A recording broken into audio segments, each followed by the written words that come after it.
Hello, Flynn family. Welcome back to the income stream. This is do we call it day 366? I don't know, but it's the first time we've been together since day 365, where we went live for 365 minutes. And today we're going to spend a couple hours together, whether you can spend the full time with me and each other, or even just for a few minutes. I'm so grateful to see you again. Welcome, everybody. We got Daniela, Mai, Chris, Martin, Makeup by Antonica, Stephanie, Contempo Coding, Brandon. Wow, this is crazy. It's like I have been having withdrawals, I will say. It has been weird, especially the first week, not having done the income stream after a whole year of it. It definitely felt like something was missing for sure. But it also made me realize just how much time it actually took. You know, it's not just the hour, but it's the night before getting everything set up and just the mental bandwidth to show up every day. And I'm so grateful I did. I never want to take any of that back. But I am also grateful for additional time to put into other things. And we'll talk about some of those things in a little bit. But anyway, I just want to take this time to hang out. We don't have any real agenda other than we do have a guest coming in about 12 minutes. I want to share something fun with you. And then we're going to just chat the whole time. I'm going to share some updates from my life and the business and Deep Pocket Monster. And I want to learn kind of what you've been up to recently. So anyway, why don't we traditionally start the show like we always traditionally start the show with the intro. Let's go. This is the income stream to help you achieve your dream, all while we keep it clean. This is the income stream. It's the kind of show where you can come and go, but then you leave inspired with no fee required. The income stream with Pat Flynn. All right. Welcome in. GTO in the house. Michael, Wendy, Glenda, Dr. Severin Bryan, and Manos in the house. Karmic Cashflow. We got some new people too, like Gem Mint Pokemon. What's up, everybody? Shonda, apparently having gotten a camper this past weekend, which is really cool. What have you been up to? What has been going on? What have you used your extra hour during the day for now that the income stream hasn't been around? And again, like I saying earlier, it definitely felt like something was missing, and it still feels like something is missing, but I love the idea that we can continue to come together every few weeks here. I'm going to continue to go live, and we'll go live for a little bit longer. We'll, do some giveaways and stuff maybe in the future, but today is just about catching up and hanging out and giving you essentially like a life update, if you will. And I'm going to answer some questions for you. I'm going to spend most of the time probably answering some questions, talking about some stuff. Maybe we can play... I don't know where it might be. I have to find it. Maybe we can play some brand standing. I don't know. Sawick in the house. Good to see you, my friend. Joe Mobley, Chanad, Sherry, Jacob from Poland. Hello from Poland. I missed y'all. I missed y'all so much. But I do got to say, this is just really cool to see you again. So I thought it might be fun. I took a bunch of pictures right before coming on live. And I wanted to show you some of these pictures because I think it'd be fun. Actually, that's not what I was trying to show you. Where is the phone? So I'm trying to connect my phone so I could show you perhaps some updates and such. There we go. That should be the one. And that way I can give you an update on some life stuff. So actually that's not even, only I knew. That's not what I wanted to show you. Well, anyway, the phone's not showing up the way I wanted to, but that's okay. Life updates. Let's see, where do we start? So many of you know we have a new puppy, Jarvis. Hey, super chat from Hey Archer. Thank you so much for that, my friend. There's no need to pay any money or anything like that. I know a lot of you are still here as members, which is totally cool, and I hope that you could choose to stay a member or not, but I understand if you don't want to be a member anymore because we are not going daily, but like I said, I'm still going to be streaming like this from time to time. So Jarvis, he is about 7 months old now, and he's, got all of his shots, and he's still wild, he's still crazy, but he's calming down, he's not biting the pillows like he used to, and we're very excited to welcome a new brother for him in the next couple months, probably after just a couple more months with Jarvis and some additional training, we're going to get another puppy, and this will be the most puppies we've ever had, two. We've never had more than one puppy, but Jarvis needs a friend. The reason that we had actually initially wanted to get Jarvis was so that Gizmo had a friend and a partner, and then Gizmo unfortunately passed away last year, and so we're going to get a friend for Jarvis, and his name is going to be Jedi. So we got Jarvis and Jedi. How cool is that? Jarvis and Jedi. a mini Australian Labradoodle, same breed, different color, so they'll have a nice little mix there. Likely a brown coat, maybe one of the parties. There's like a party pattern where it's a reddish brown coat with like white spots, and there are some that have a white spot here, so it almost looks like they're wearing a Jedi outfit, which I think would be really, really neat. Anyway, Jedi and Jarvis, that's coming soon, and I'll definitely introduce him to you when he arrives in the next couple months probably. So how are the kids doing? The kids are doing extremely well. It is April now, which means we are just a couple months away, which is just incredible, from summer vacation. That's kind of unreal to me. Summer vacation is coming up, and as a result, we're getting excited about hopefully things reopening. We are still conscious about obviously everything that's happening. We haven't even ventured out yet at all, other than Target and the grocery store. But we're hoping, we're planning that maybe during summer we'll get out and at least go somewhere maybe more local, U.S. based. We do and are itching for, we do want and are itching to travel internationally again. I mean, I'm looking forward to a trip to Australia to see some family. We were supposed to go to a wedding last year. That couple that we were supposed to go to the wedding for, Keone was going to be the ring bearer, Kai was going to be the flower girl. Guess what? They have a baby now. So we're totally missing out on everything, it seems. That's April's cousin over there, and we're excited about potentially heading our way back there. We do want to get back to England. I was supposed to see Chris. I was going to say Uncle Chris. We call him Uncle Chris here in the house. Mr. Chris Ducker. He was going to come in, or we were going to go and enjoy a Thanksgiving dinner. They don't celebrate Thanksgiving there, but we were going to bring Thanksgiving over, and unfortunately we weren't able to do that. So maybe this year. We will see. We will see. I'm not sure. Tiger Master, welcome in. Good to see you. How are you doing today? I'm doing well. I'm absolutely thrilled to be hanging out with y'all again. This is super fun. The Artist Haven says, my baby graduates high school this spring. Wow. Ain't a baby no more, right? And Keone is going to be heading into 6th grade, which is middle school. Now, this school that he's at is K-8, so it's going to be at the same school. It's not that big of a change in that regard, but it's still a big change because they're going to go from one teacher to many teachers during the day, and they're going to start those periods during the day, and then Kai will be entering 3rd grade, and that just like blows my mind. This year flew by so fast. Now it's interesting because here in San Diego, the school districts are opening up schools again very soon, and there's a lot of debate. There's just a couple months left, and we just basically decided, you know what, let's just finish off the year the way they've been used to. It would still require half days, so either the morning or afternoon, we have to pick them up anyway. So it's just like, you know what, let's just finish the year strong. They've been thriving, actually doing really, really well. Keone's in the middle of learning about fractions, and he has a quiz today, so let's wish him some luck for that. And Kai's been doing, she's actually, all on her own with her teacher in her class, she's been creating a speech. And it's been really neat to see her progress through helping herself make that speech even better and better over time. It's about plastic and waste and animals that are suffering as a result of plastic usage. And I just love that she's getting really excited about that, even to a point where she's like, hey, don't use plastic. Why are we using these bags again when we have these bags? Like, I love that she's thinking about that already, which is really cool. Cool. 2 weeks since my second shot, welcoming back all students to 5 days a week learning tomorrow. Hey, Kathy. Kathy was here on day 365. You might remember her and her contagious smile and energy. I hope all is well with you and your school, Kathy, and everything's going well there with your students and your team and your teachers. John says, my son is graduating high school this year, and my next child, my daughter, who has had serious learning issues, is graduating high school a year early also. Wow, John, that's awesome. Congratulations to you. That scares me.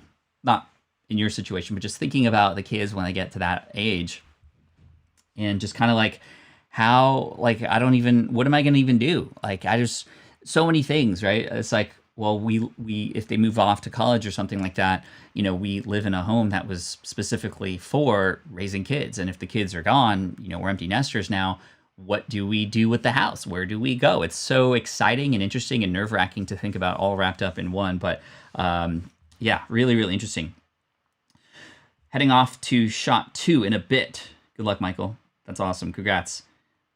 I do see a lot of business-related questions that are coming in. Don't worry. We're going to be able to answer those probably at the half-hour mark. I do have some special guests coming in very shortly here, and I want to make sure we say hello. And it's actually a couple people who haven't been here before on video, and I'm excited because they're longtime friends, and I haven't connected with them in a while. I'm excited because I have a book coming out and just want to reconnect and wanted to use this opportunity to share what they have going on too. I'm going to see if I can get my phone connected again because for whatever reason, it was just frozen on that particular screen. I don't know why it was doing that, but maybe there might be a way to pull in the images. I mean, I could literally just show you. So a lot of you know that I've gotten really into gardening over the last, actually since probably this time last year. It's probably been a year since I was like, you know what, I'm going to take this brown thumb that I have because I had never grown anything successfully before, and I'm going to turn it into a green thumb. And thanks to Kevin at Epic Gardening, big shout out to him. He just crossed 1 million subscribers, so congrats, my friend. Fellow San Diegan here. He and I have gotten really close, and he's been helping me out a lot. And we are on round 2 of a new set of crops because round 1 was last summer and last fall.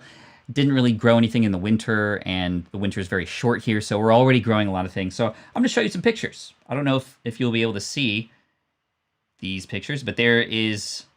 Actually, it's a little bit bright. Let me turn the brightness down for you. Here is the garden as it stands now. Come on, you can focus. There's the garden as it stands now. A whole bunch of green everywhere, which is just kind of insane. As you can see, we're growing some tomatillos there. This is such a weird way to do this. There is a big giant cabbage that's growing. You could see it like compared to my hand there. It's so big. I've never grown anything this big before. We do have some broccoli coming in. The big thing last year was like when we grew broccoli, we literally had like this much, like just that little bottom part right there. We had just that much out of like 5 plants that we grew. Very, very little amount. And now we have a ton of broccoli, and broccoli right off the ground is really, really nice. My kids joke, they're like, you know what? If you want the freshest fruit or the freshest vegetables, it's not even good enough to get it from the garden, bring it to the kitchen and wash it. You have to like bite it right off the plant. We haven't done that because you got to wash it, obviously, but we haven't done that yet. So that's looking good. Let's see what else is looking good. This is the yard, almost a daily occurrence in the yard. Nerf darts everywhere on the ground. We've been playing a lot of Nerf battles. Keone's been using a lot of his commission to buy some really cool Nerf guns, and we've been having battles almost every single day. We do battles where we try to hit each other, and we're wearing glasses to stay safe. And we're also doing a lot of target practice, which is really cool. So we're having a lot of fun with that. Kai's been really helpful in garden. She asked me the other day to if we could add watering the garden into her list of tasks to do for her commission. So she's getting really smart. She has these things that she wants to buy on this game called Adopt Me on Roblox. And she's like, how do I make more money? What kind of chores or things can I do to add to my commission every week? And so now she's in charge of watering the garden every morning, and she gets an extra $1 during the week if she gets that done. I do see our friends here in the green room today. Let me go grab something really quick that relates to that. One sec.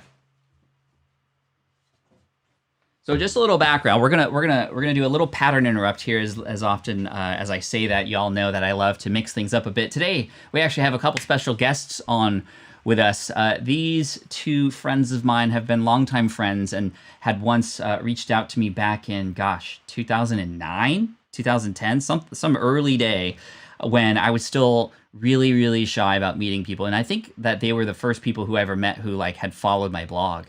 And I remember getting a little bit nervous. I was like, you hear these stories about weirdos on the internet and things like that.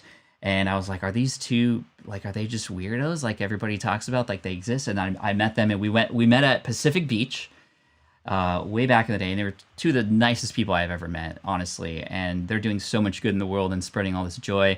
So let's not wait any longer. Let's bring in our good friends, Mark and Angel.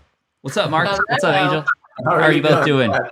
So good to see you. Yeah, good to see you too, my friends. So first of all, welcome to the income stream. This is a little bit interesting because I have gone live every day for 1 year from March to March. And then I took a pause, and this is the first time that all of us are sort of coming back together, which is interesting because it's like this is the first time you and I get to chat in a very long time. How is the family? How is life? Life is good. Life is good. I mean, I tell you what, post-pandemic, we're just feeling grateful. Just got, my first vaccine. Angel just got her first vaccine yesterday. we put, just like you and a lot of the world, we put our lives on hold. We focused on family, focused on writing, focused on just being safe and slowing down. And so it's fun. We feel blessed that we're starting to kind of reach back out there and plan some things and, For sure. Get back to maybe a little bit more of a normal schedule. Yeah, although that being said, I know you have a book that just came out, so schedules aren't normal at all again because you're on this press tour, right? Yeah. Well, the pandemic gave us some time to work on that. But yeah, we just launched a new book out into the world called 1,000 Little Habits of Happy, Successful Relationships. And the cool thing about that is simply that it is a quick inspiration guide, a coffee table book, perfect for kind of dipping in and out of. It's not the kind of book you have to sit down and commit, a full hour to reading. It's like, hey, I want to, read a page or two real quick, get a couple affirmations and quotes in my mind that'll help me kind of get through whatever's ahead of me here today and the people that I'm interacting with as we kind of get back into that more social setting. I love it. And we'll read some of this off maybe, or if there's a favorite section I just love the fact that you can just kind of pick this up whenever. It's not necessarily like a full-on story. It's kind of a inspirational boost, if you will, like a 4-hour energy, but in book form, which I really love. I was reading it the other day. It's really great. And you know that I'm a big family person. Family is the number one most important thing to me. My wife, April, just celebrated her 29th birthday again for it's been 29 a few times now, but we just celebrated that on April 2nd, and we're talking about our future together. And now that the kids are getting older, like this stuff is so important. The one thing I do miss is date nights. And I know both of you, go out quite a bit and love each other in that way. What's it been like to just literally be stuck at home together this whole time? How have things been sort of just being even that much more together all the time? I think you got to be creative, right? You got to have the quality time with each other, and then also have that activity or that space that fills your own bucket too. I know that looks different for everyone. But yeah, since we're not going out as much with friends and family, having quality time together, but having activities that fill your own bucket. Yeah, I think just scheduling it's kind of interesting. That's something that we really started doing for each other over the pandemic, was actually putting us as a couple on the calendar, right? Like that was actually, because it was so obvious that we were always together, and especially Angel and I working together, living together, right? We're doing life and business together. So like sometimes that line got lost, right? It was like, oh, well, we've been together all day today, but we haven't really been together, seeing each other, spending quality time. So we started literally putting that on the calendar. So it was right there in front of us. Like, okay, this hour is really just for us to share a more personal moment. It would be our equivalent of a date night. And so it worked out well. That's cool. That's really cool. And how's your son doing? He's doing good. He is 6 years old. 6. He's all in it. We've let him get a little bit more into video gaming now, so he's loving that world. That's cool. What is he playing? Fortnite is definitely the go-to. So. Really, at 6, man, he's gonna be cracking when he's older. That's awesome. Yeah. I know you got a little nerdy gamer in you too, Pat. Oh yeah. We actually redid. This is another thing that came, not really related to relationships. Maybe it is, because But it was birthed out of the pandemic. 100%. We brought the TV from the master bedroom into the family room so that Mac and I could start gaming together, right, on Fortnite. And It looked ridiculous. 2 different size TVs, 2 different brands, and it just looked all discombobulated. And after a while, we were like, you know what? Like, we're enjoying this so much, rather than like give up on the idea. Let's just make it official. So my brother-in-law, who's a general contractor, came in and built us a custom entertainment center. We got 2 brand new LG TVs, same one, then it looks like it belongs there. So 2 TVs on one wall in the family room. The family room is no longer just for watching TV. It's also for games. It's a game center now. You can also watch 2 different sports games at once too. That's really cool. That's actually really awesome. That reminds me, because my son and I game quite a bit, and I do a lot of the things that my kids are into. And I remember when I was growing up, I love my parents, I love my mom and my dad, but they always sort of just like watch from the sideline, right? Like sometimes literally, because they were watching me play soccer. But other times I was into things and I would ask them to play, and they'd be like, no, you go ahead, and kind of, that sort of thing.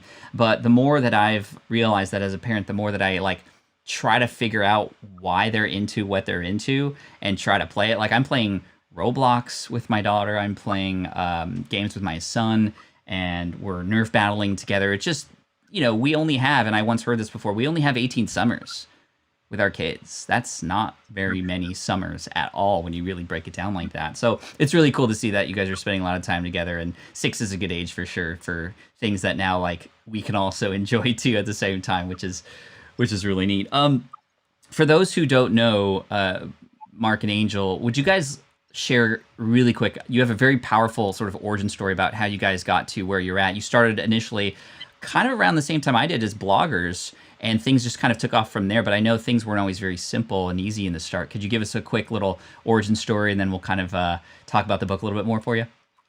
Sure. I'm going to take it. Yeah, You take go for it. Okay. So our blog was actually born out of necessity, like you're saying, Pat. We registered our domain name, markandangel.com, to explore our life together, new couple, so forth.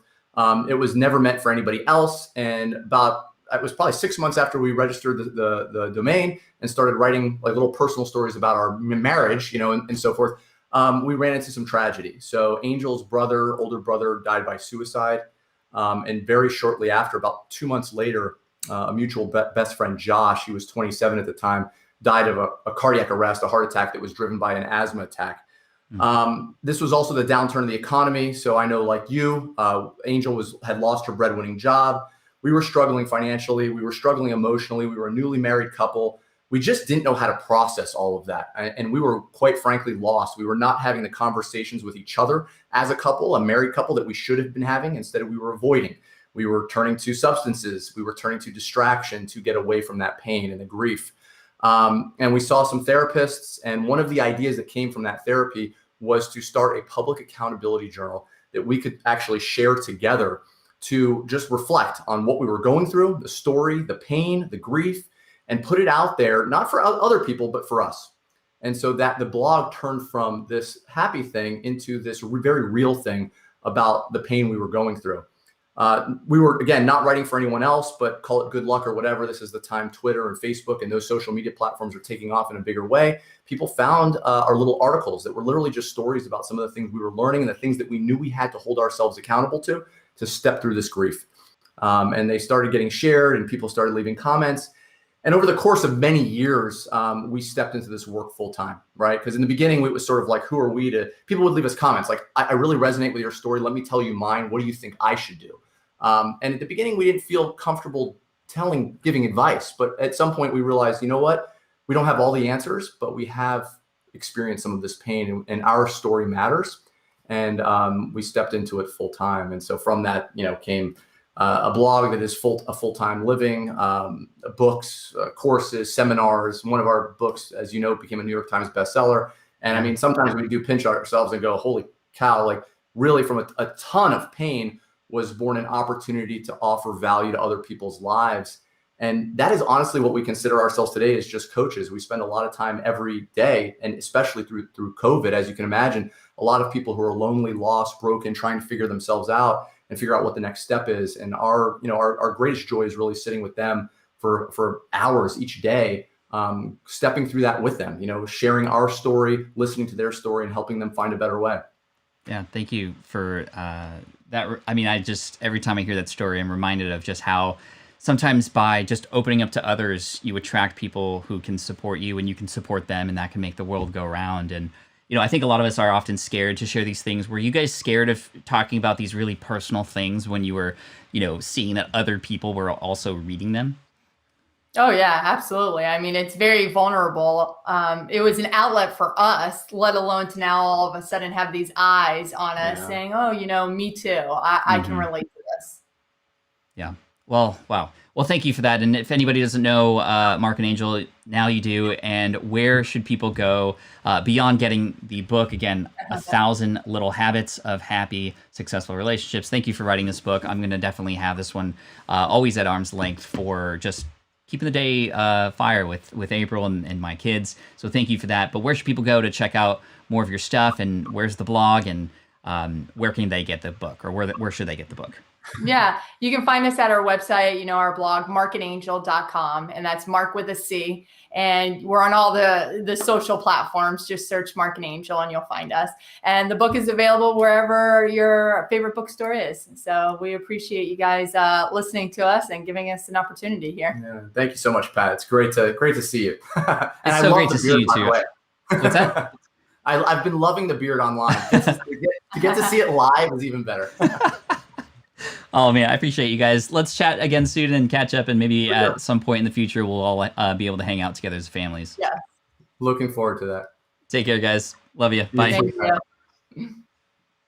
Awesome. That was so cool. Mark and Angel, they had this book coming out, wanted to support them. It just so happened to arrive really close to the date of this live stream. So thank you for allowing me to share that. And what a wonderful, inspiring story too. And I think that speaks to a lot of what, if we go back to day one of COVID, I don't know when day one was, but day one of the income stream, having gone live just to kind of be there for support and open up. And what, more than just like me opening up, what I noticed was a lot of you started opening up.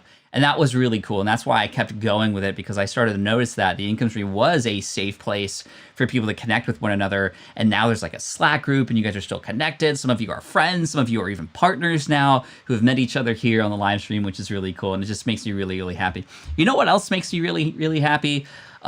Music. So why don't we, if you guys agree, put on some music in the background so we can, change the vibe a little bit. I'm going to put on Spotify here, and Spotify is great because there's a playlist from Harris Heller. He is a streamer, YouTuber, Twitcher, music producer, and he's created this music for people like us, YouTubers, streamers, to use copyright free, royalty free. And I got confirmation from him fairly recently that you could literally take the music and put it in your videos. You could do whatever you want with it. It's so awesome. So Stream Beats by Harris Heller. Stream Beats, and I'm going to put the lo-fi on because that's how we like to roll. Just make sure we get it in here.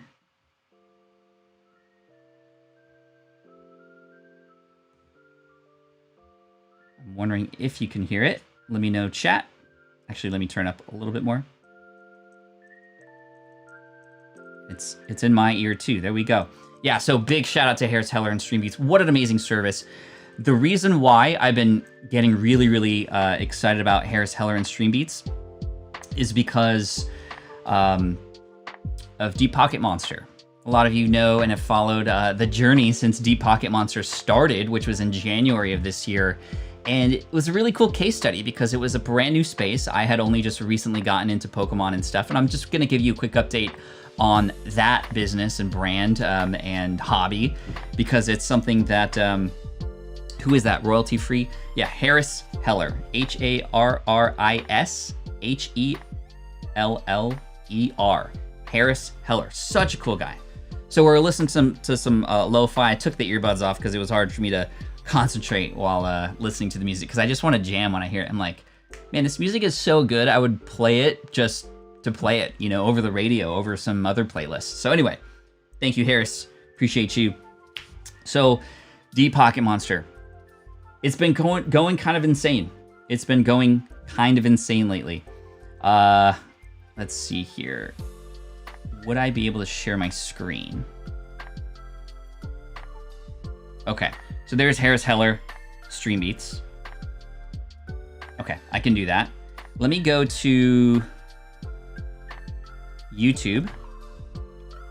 And I'm going to sign into Deep Pocket Monster so I could show you some of the updates. I think some of you have also been a part of the live streams that have been happening there recently, which has been really fun.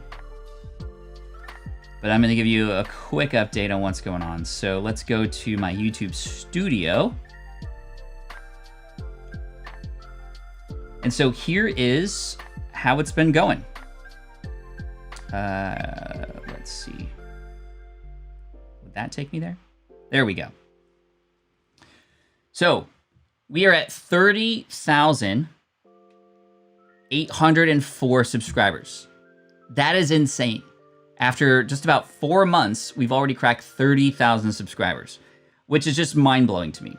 So that's like crazy. We just celebrated our 25,000 subscriber milestone by doing a live stream on Saturday. We had 14,000 people watch that thing, which is crazy. We gave away a whole bunch of packs, which is really fun. Levy, hey, what's up from Royalty Gaming? Nice, of course. Good to see you, Levy. Great to see you. So what happens when Deep Pocket Monster has more subs than your main channel? I don't know. I don't know, but my goal is to get that silver play button by the end of the year, and I think we're definitely going to get there based on how things are going. Another cool, interesting thing that happened was, remember when I was experimenting with YouTube Shorts? YouTube Shorts are YouTube's sort of like response to TikTok and Instagram Reels. And we created a few, and they just didn't go anywhere. Nothing happened.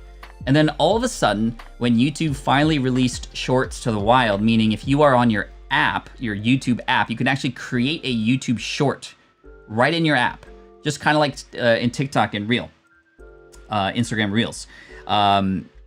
We created one not too long ago. It was this one down here. And it was about a scammer. And let me go to the analytics for you just to show you how ridiculous this thing did. 3.4, what? Bruh. 3.4 million views. I didn't even know it was above 3 million. Gee whiz. That is insane. It's only a 49-second video. It doesn't make any money. It has been getting subscribers, but this is the most viewed video I've ever created, ever. Even through SPI. My second most viewed video is a YouTube video about how to create slides on PowerPoint, which was filmed in 2011 or something like that. But this is just ridiculous. Like, see, like it came out here, and it was like 1 day, 2 day, 3, 5, nothing's happening, day 10, and then boom, day 14 or whatever, 13, it just exploded. Like literally, it was a point where we were seeing 500,000 views in a 48-hour period, which is just ridiculous, right? It's completely weird. So Shorts is a thing. We have other Shorts that have been doing nothing. And just like on TikTok, just like on Reels, you post and you kind of just cross your fingers and hope for the best, but at least you're giving yourself opportunities. Now, you might be wondering, well, Pat, why aren't we creating, a short every day? Well, it's weird on YouTube, right? It also gets included in the regular video feed, and it's meant for mobile. People who see it on desktop, it's not really that valuable to them. It's just a weird situation. So we're coming out with maybe one short per week. The last one we created was about spreadsheets and a tip that was more educational versus storytelling. And again, just the more seeds we plant, the better. But we've definitely been seeing a lot of great response from the community. I've been getting asked to speak on different platforms for collectors and such.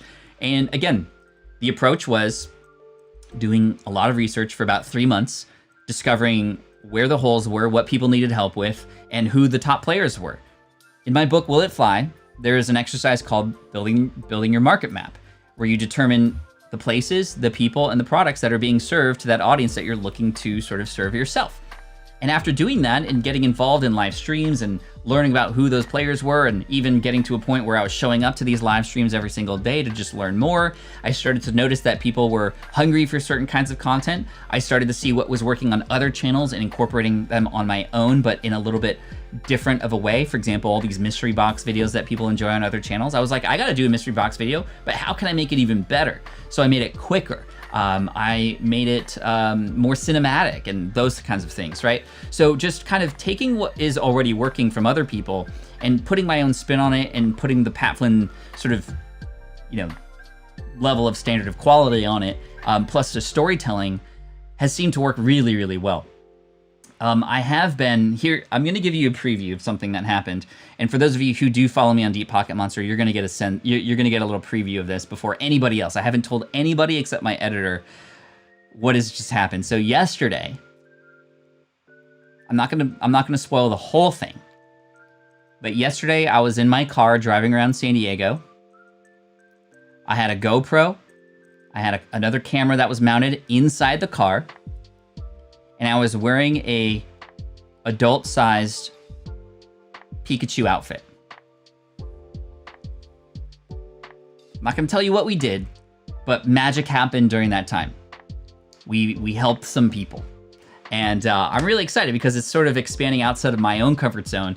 And I had been once called the Mr. Pokebeast or the Mr. Beast of Pokemon. I'm not even near that level yet, but I would love to be, to a point where I could just continually give things away and help people. This was a side project that has now taken off, very similar to the Switch Pod, and I'm having a lot of fun with it. It hasn't yet felt like work, and that's really, really important. It hasn't yet felt like work. There has been a lot of work.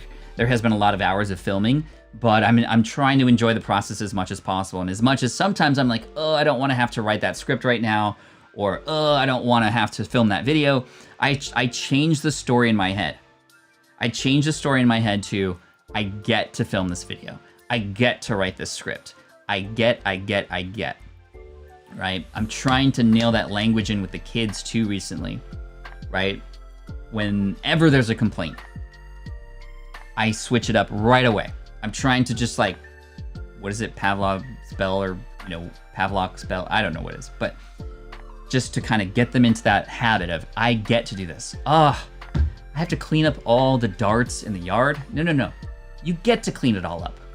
And it sounds sort of like fake, right? Oh yeah, I'm just changing a word and now that's supposed to make me excited about this. No, I'm not saying you have to get excited about it, but changing the story of what it's about. You have 500 darts. We went to the store to buy them so that you could have these opportunities to play. You get to clean them up so that we get to play again later. You get to do that. So the next time you might struggle with something that maybe feels a little bit more like work, and you know it's for your business or your entrepreneurial journey or what have you, change the language in your head to, I get to do that. Picky pat, pika. Yes. There were some cool things that came out of that, actually. There were some really cool things that came out of the drive yesterday. But it was stinking hot, and I mean stinking because this was a full body suit with like buttons. I have another suit that I bought because I wasn't sure which one would work. I haven't used it in a video yet, but I'm probably going to. It's one of those ones where you wear it and then you seal it with like a zipper, and there's a motor inside that blows air into it, and then it just inflates. And it's this giant, like, ones that you would see in a parade one. That was the initial one I was gonna use, but that's totally unsafe to drive in a Tesla. So I had to get like the more sort of onesie looking one. But anyway, you'll see that video a little bit later. And it also is really corny. It's really just, you know, embarrassing. And I think that's okay, right? It's just, that's not other people are doing that. And I'm having fun, right? I'm having fun. This is what the lawnmower is for, to pick them up from the yard. There is, in fact, a Nerf tool or utility, if you will, that looks like a lawnmower. And you roll it across the floor in your house or in the yard or whatever, and it's supposed to pick up your Nerf darts, like without you having to bend over.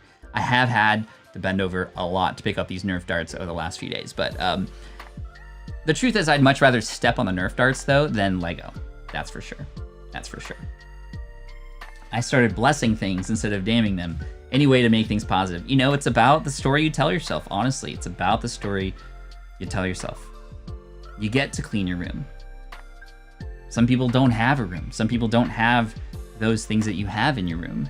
So how might they feel if they actually had their chance to have something and then put it away and play with it again later, right? That kind of thing. Bernard would approve. Thanks, Chris. Dude, I love Bad Flynn doing awesome work, sir. Thank you, Ryan. I appreciate you. It's so fun to see you again. I gotta say, this has been so fun. And we're not done yet. I know that it's only 20 minutes away from the top of the hour, but we're going to 11 a.m. We're gonna go for 2 hours today. We're gonna have day 367 within day 366, if you will. The only other more than 1 hour live stream was day 365. But we're gonna do this again, at least once a month, I promise you. It might be even more so. Of course, if there happens to be events or news or something, then I'm going to go live for those reasons too, but we're just not doing the daily thing anymore. It has been pretty neat to go to bed without worrying, and I wasn't worried about the income stream, but I was always concerned about making sure to deliver the next day. So I remember every night before the income stream, I'd come downstairs really quick. Kids would already be in bed. April would be in the shower, and I'd be like, okay, now's my time. I'm gonna go down, I'm gonna make the next thumbnail for the next day. I'm gonna write some bullet points on some Post-it notes so that way when I wake up in the morning, I'll already have thought about that. I literally had dreams about the income stream. I remember a couple times I would wake up in the morning, or I would dream about having done the income stream, and then I'd wake up and I'd be like, wait, I didn't do the income stream yet? And I'd look at the clock and it's like, wow, okay, let's do it again. I gotta do it all over again. So I literally had dreams about the income stream. I have yet to dream about Pokemon, though. I have yet to dream about Pokemon. Ooh, the I Get To t-shirt. I like that. I missed you guys to Cynthia. I love you, Cynthia. Thank you all for being here. Spanish and Go is in the house. Mr. Camera Junkie. Luke, I'd rather step on Lego than toy dinosaurs. Ooh, especially the Stegosaurus. We don't want to step on the Stegosaurus. Just don't pick up the puppy rocket, says Emily. Yes, I think you'd know right away if you did. Chris says, I knew a dude that rode around on his bike in a gorilla suit at least once a year. He was a legend. Sounds like it. That's so cool. I hear the Income Stream song in my head from time to time, right? I do too. This is the Income Stream to help you achieve. Actually, I shouldn't play music on top of music. I'm sorry about that. Hey, remember that time I switched the screen and it blew all your ears off? That wasn't that long ago, actually. Pat, when I first joined marching band, I dreamt about marching band. Yeah. Oh, for sure. Me too. I still dream about marching band. That was my my other life for how many years was that? That was 4 years in high school and 5 years, so nearly 10 years actually. And if you count drum corps, it was maybe 12 years if you count those summers on top of that. Okay, let's spend some time answering your questions. So if you have a question, type in the word question in all caps, followed by your question. And I'll do my best to answer as many questions as possible for you. Then maybe we'll take a little moment, a break, and then, yeah, I gotta find, I don't know where I put brand standing. I think I put it in the closet. It was like a very ceremonial, let's put Watch Your Mouth and brand standing and blank slate in the closet. I'll have to run up and get it. But why don't we play some brand standing a little bit later? But yeah, I'd be happy to answer your questions for sure. Celine says our pilot is recorded and edited. I have 2 raw episodes already. And co-host is watching today because I keep talking about the show. Awesome, Celine. And thank you to your co-host as well for coming in. I appreciate you. I think I recently learned that it's called a pilot because this is the first episode to go on air, right? Did you know it's called Sand because it's between the sea and the land? Did you know it's called Hold Your Horses because we want that person to be stable? I don't know if that's true. I just saw a TikTok and it kind of blew my mind when I heard all that. Anyway, question, what microphone are you using? I'm using, I don't know if you can see it. It's like right here. This is a shotgun mic from Rode, a Rode NTG5. A Rode NTG5 is what I'm using. Thank you. Let's see. Pack, question. Did you see Zack Snyder's Justice League? I have not yet. I saw the trailer for it, got really excited, just haven't had the time to go and watch. I think it's on HBO Go, is that true? Isn't Kong versus Godzilla on HBO Go too? I think we get it for free as well because we're with AT&T Uverse or something like that. Anyway, we have a lot to catch up on. What have we been watching? We watched Sulphur Springs on Disney, which is a really good show, very kid-friendly, very mysterious. We like those kinds of shows. We've been watching a lot of The Repair Shop. Wow, what an amazing storytelling behind the scenes type of show. It's a show, it's a reality show, but these people bring in their antiques that have story behind them, and this repair shop repairs them. It's just so incredible. What else have we been watching? We've been watching Winter Soldier, for sure. Falcon and Winter Soldier. What else have we been watching? There was another thing. Oh, dude, Mighty Ducks. The Mighty Ducks show that's on Disney Plus. Wow. I did not have the expectation that this would become my favorite show right now. I like hockey. I was into Mighty Ducks. That was very 90s for me. But this show is hilarious. It's well written. And Emilio Estevez is in it.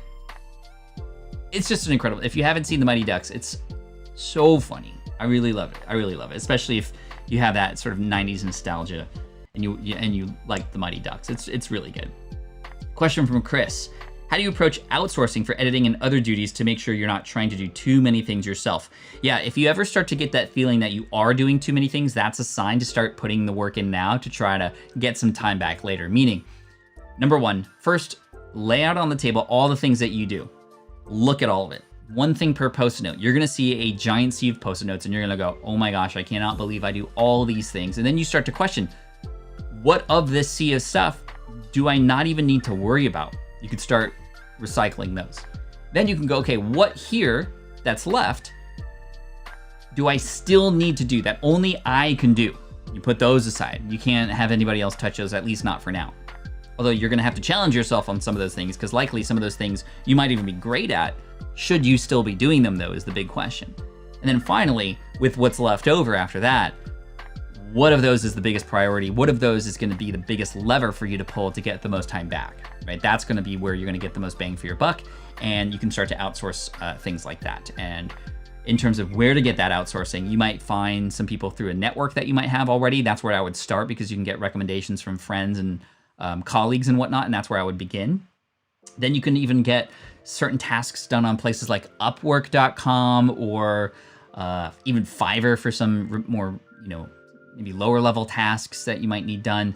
And then, over time, like me, you could eventually get to the point where you could hire somebody, and I have a staff now of 8 people full time, and it just feels really amazing. Yes, it's a lot more, money, but that's time.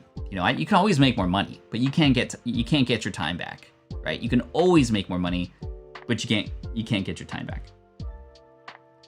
Emily says, can you share other takeaways from your Pocket Monster channel blowing up? Shorts, storytelling, really connecting with people. It's interesting because when people reach out to me on Instagram or Twitter and they hear a response back from me, they're sort of blown away, right? And this speaks to what I talk about in my book, Superfans. Like everything in my book, Superfans, I'm applying to Deep Pocket Monster with relation to, how to grow the community and build it, how to reach out to people, make people feel special, these moments of surprise over time to help people feel connected to the brand and feel connected to each other. Really going deeper into, okay, well, what is it that makes me unique? Offering small, quick wins here and there. All those kinds of things are things that I'm applying. So if you've read Superfans, you have the recipe guide to build an amazing, strong community. And it's just been really cool. I was interviewed on a number of different channels recently. I was even asked by a journalist in the UK to do an interview for Collectibles. It's been really neat. It's interesting too in the space right now. There's a lot of negativity because of just how expensive things are and how there's not a lot of product to be found at Target and Walmart and in other places. And there's been a lot of finger pointing and a lot of negativity. And I don't even address any of those things. I don't even talk about any of those things. All I do is show up and try to bring positivity. And that speaks for itself, right? And that I think is something that a lot of people have been appreciating. Question, how long is a short? It is 60 seconds or less. 60 seconds or less. Howdy, Pat from DFW. What's up, Jason? Good to see you here. Frankie says, I have a course where I promote Bluehost and teach people how to start affiliate marketing, but I can't get people. What is the best way to get people? Facebook ads or something? I actually wouldn't worry about ads right now.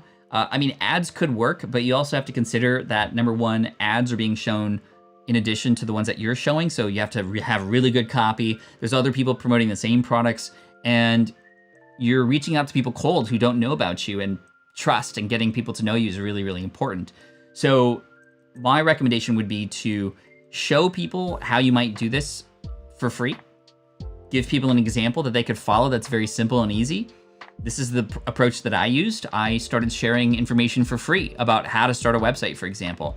And that's available here on YouTube, on my website, even my course, Build Your Own Brand, which, by the way, was refilmed. I had Caleb in the studio or in my house last week to film, and we recorded for 2 days. We recorded 30 videos that are gonna go into Build Your Own Brand. So smartpassiveincome.com/BYOB. And that will be a free course that will be coming out that will walk you through the process of how to build your website and pick a brand and start to sort of build your real estate and your assets online. And so the point being, I'm giving all that away for free. But along the way, step 3 or step 7 or whatever requires, or doesn't require, but would recommend tools that would make people's lives easier. So I'm giving away the process for free. And within that, there's moments where affiliate marketing can inject itself. So Frankie, how might you be able to, show up for people, maybe in different spaces? Maybe you help authors build their websites, and that way you do that for free, but you also ask them to go through your affiliate link to do that.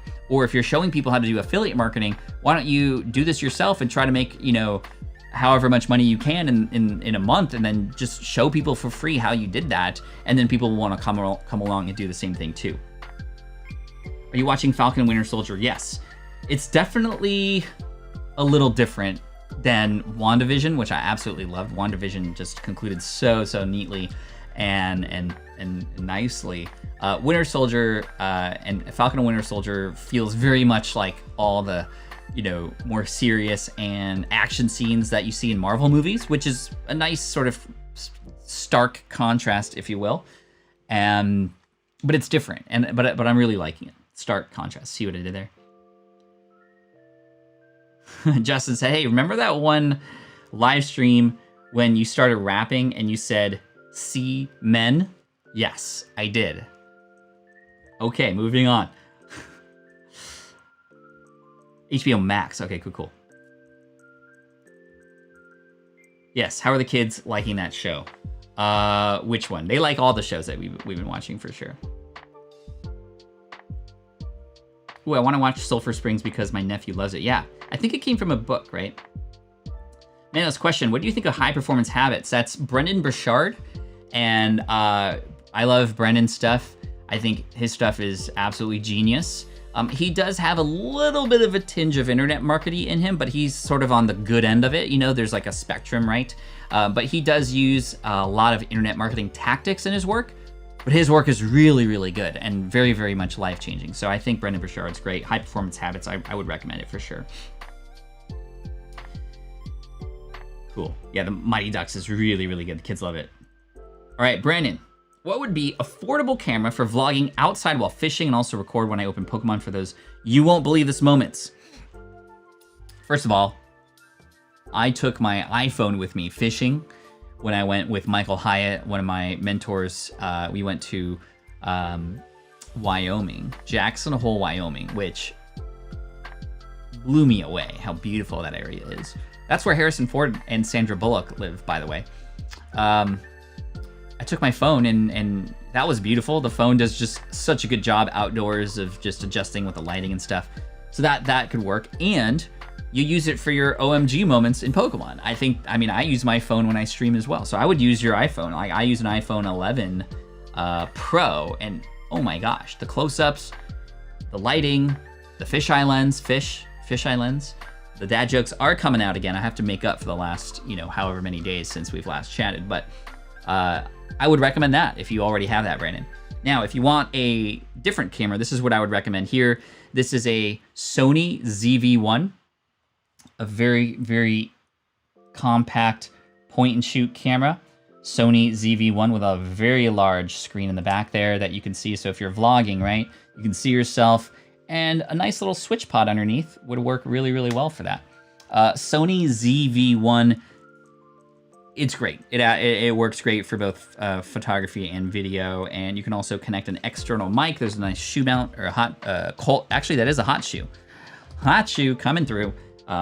If you ever wanted to connect a mic like this one, this is what I used in the car yesterday with the GoPro 7.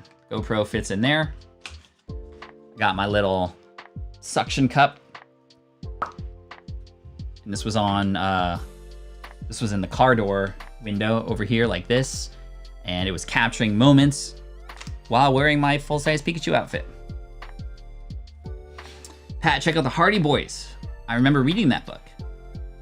Underrated, okay for kids, way better than Sulphur Springs. Oh, right, I'll check that out. That is along the same lines as like Nancy Drew, right? Like all those kinds of things. That kid podcast is hilarious. Yes, oh my gosh. On the inside, I look like Lucas. Just a little bit taller. Have you checked out Invincible? Asking for a brother. I have not yet. I have not.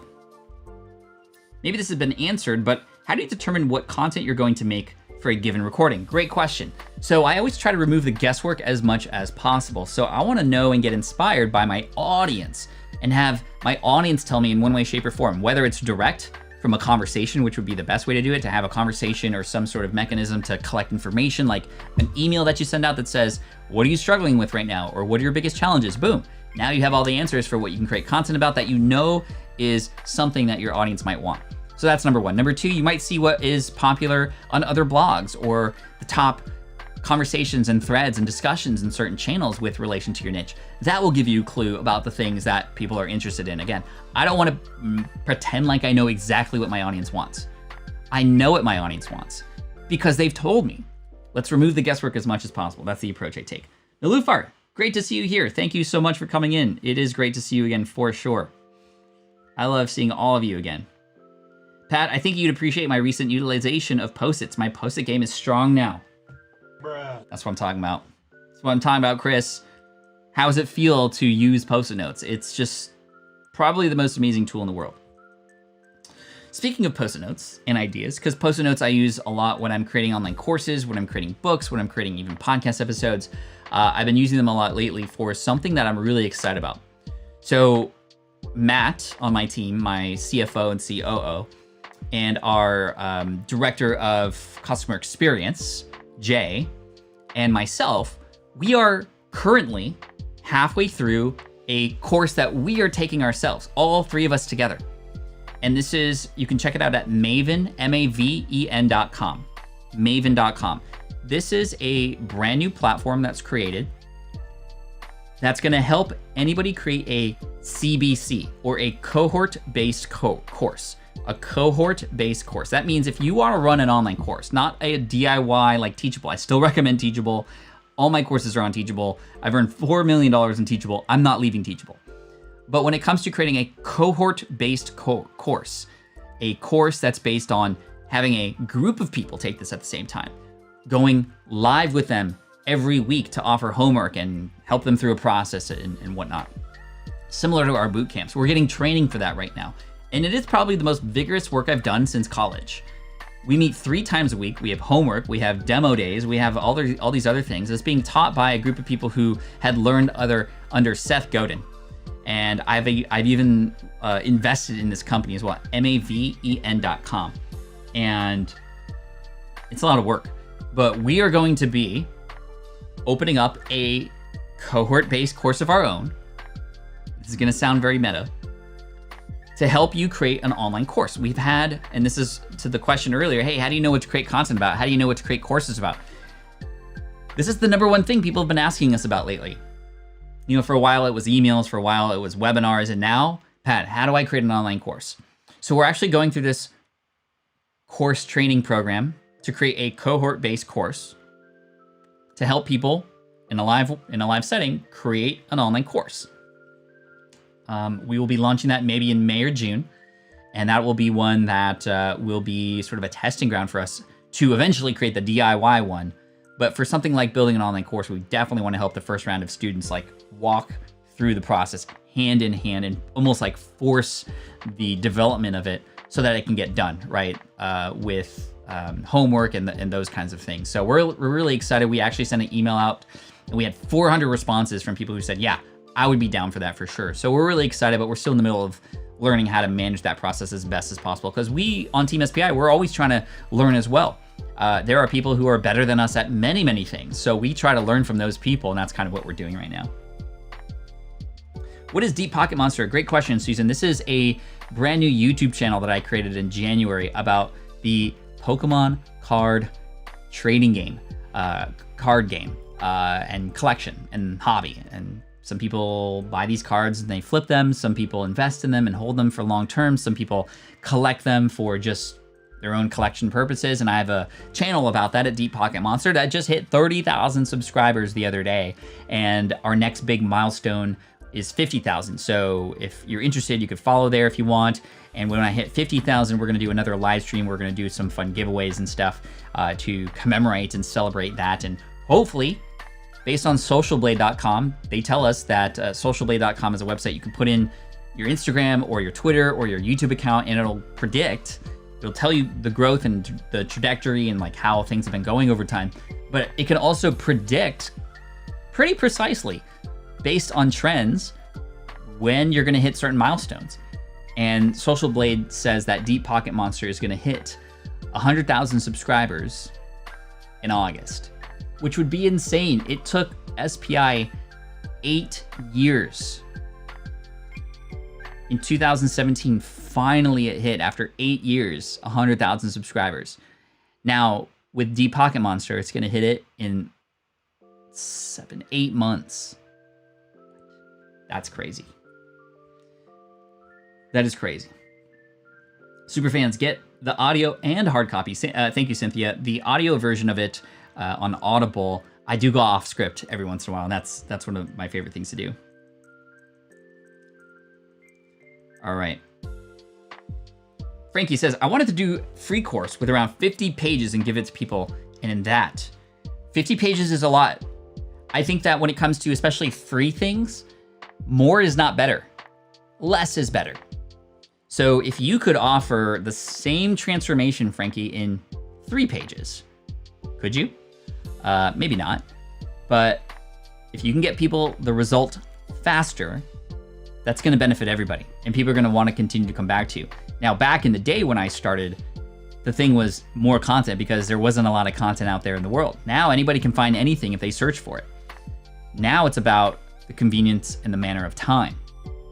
So my first lead magnet was a 30-page ebook. And it worked well back then because there weren't any information about how to write an ebook back then.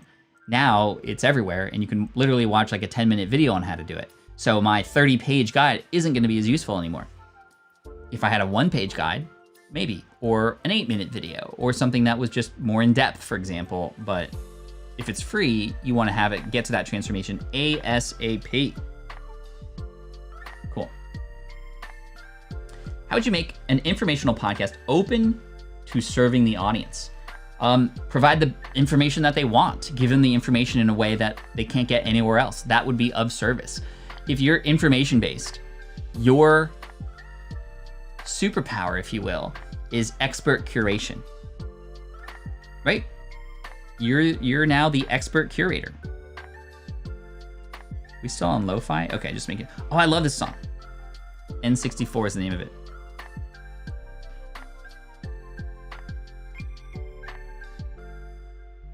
This is just vibing. Okay. Just needed to hear that a little bit. Chugi says, question, can you recommend a way on how I can monetize my site? Choggy.net, small steps, thanks, Pat. Well, I'm not gonna go there right now, I'm sorry, because we're gonna keep the show rolling here, but monetization comes as a result of the value that you provide others and or you get a whole load of traffic and other people wanna get in front of that traffic, AKA advertising and sponsorship, right? So keep that in mind when it comes to monetization. The easiest and quickest way to do it, 2 ways. Number 1, find products that your target audience is already buying. Maybe even ask on Twitter or Instagram or what have you, what was the latest purchase that you made that was really helpful related to blank, whatever your niche is. That'll give you clues on things that your audience is already buying. And the cool thing is you can relay that to others and go, hey, I had seen that a lot of you were buying this. I got to try it myself and I highly recommend it. Here it is. Now you don't have to guess, it's there. And that's called affiliate marketing, recommending other people or other companies' products in exchange for commission. Everybody wins.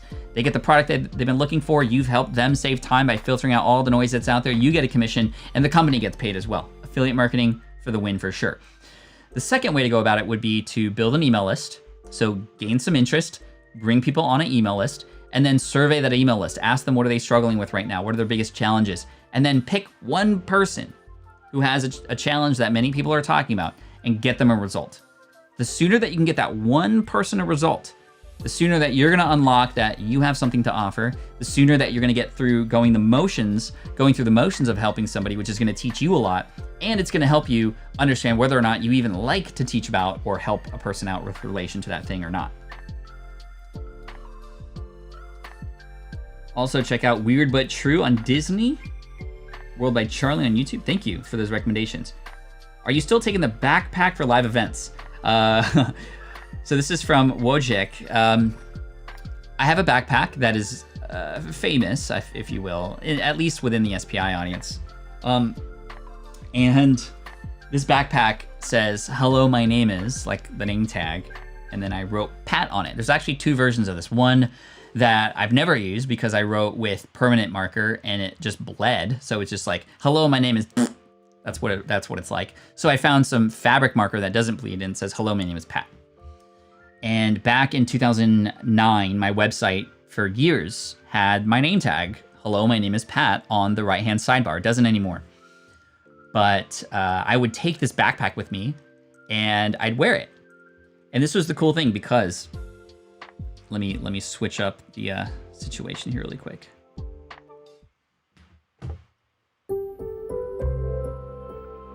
So I would take this backpack with me and I would just tell people who were going to that event, hey, if you see me wearing my backpack, just come up to me and say hi, right? And it was really cool because they would see the backpack, they'd come up and say hi, my name was on there, they knew it was me, and it was a great conversation piece. It was a great way to start. And I even used it so much that I had to get it repaired. They weren't selling it anymore. It was from a company called Spray Ground, and I had to get it repaired at a shoe repair store because they had the tools to fix the zipper and the backpack and stuff. So I fixed it at a shoe repair shop. And I just haven't gone to events lately. And also, I've been taking way more stuff, so the backpack hasn't been sufficient for space for the things that I've needed to bring to conferences, because I often bring a lot of business cards and promotional materials and several pieces of equipment, my switch pods, like everything like that. It's just, there's too much stuff. So I haven't brought it out lately. It's kind of just sitting in the garage. And there was a point where the backpack was becoming so much a topic of conversation that people were like, it should have its own Instagram, right? It's been a while. I haven't seen that backpack in a very long time, actually. It's been a long, long time.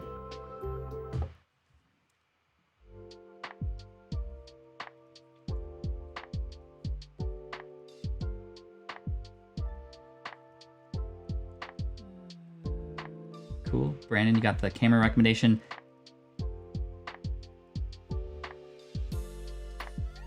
Let's see. What's up, Grandma Goody? Grandma Goody's in the house. Good to see you. Yeah, I missed you. God, I missed it. Just got back home. Hello, Tina. Good to see you, Tina. Thanks for being here. Thanks for being on the Deep Pocket Monster live streams as well. CV in the house. What's up, CV? Good to see you here. We are already past the first hour of the stream today. We're just chatting. We're just chatting away, having fun, and getting caught up, which is cool. And we're in a Q&A situation right now. There's a lot of questions coming in, so more than happy to answer. Yes, we got a 2-hour special today, for sure. Congrats on the DPM success. Thank you, Tony. Appreciate that. Question from Timothy. If you had to start all over again, creating a brand and online business, what, if anything, would you do differently? It's interesting because we get this question a lot when you have had any success story and you've shared it like in a podcast or whatever. This is one of the most common questions. If you could start over, do things differently, would you? Or what would you do differently? And it's hard for me to go, yeah, I want things, or I wish things happened differently, because I am where I am because of all the things that happened. Even through the failures, even through the mistakes, I am here because of those. And so it's hard for me to go, well, should I or would I have done something different? Because, even though things didn't work out always the way I wanted it to, I still got the lesson that I needed. So I think it was James Wedmore who I heard this from. You either get the result you wanted or the lesson you needed. True failure is giving up. So, would I continue moving forward despite the failures? Of course. So I wouldn't change that. There are some things when I look back, I'm like, okay, I wish I'd maybe done more of that, right? I wish I started my podcast sooner. I wish I started my email list sooner. That's a big one. Honestly, starting my email list sooner. I wish I got help sooner. I was very much in the world of, I need to do this all on my own. It's a sense of pride that I get to do this all on my own. And why would I hire somebody when I can do the same thing myself? Well, it's because I can do even bigger and more important and reach even more people and develop more relationships while somebody else is taking care of that stuff, even though I could do it and I did it well, right? AKA podcast editing. And that reminds me of the last thing that I wish I had done more of, which is I wish I wasn't as shy, or I wish that despite being an introvert, I don't wish I was an extrovert. I just wish that, number one, being okay with being an introvert and realizing that that didn't mean I couldn't start conversations. It just meant it would take a little bit more. Oh, we got a switch pod sale. Somebody bought a switch pod just now. I didn't know my sound was on, but we'll keep that on just in case we get any more. That's another thing. I haven't even updated y'all on the switch pod. And I have this book that I'm writing. I haven't put fingers to keyboard yet. We are still in the brainstorming mode, but I'm very close to starting. That's gonna be my summer project. Writing through a proposal and shipping it out there and selling it to see. I'm not saying that I'm gonna go traditional with it, but I might. I wanna ship it out there just to kind of see what would happen. So it may go traditional, it may stay self-published, but this next book, which many of you know, It's about productivity and making the right choices and you know, with relation to where you spend your time and such.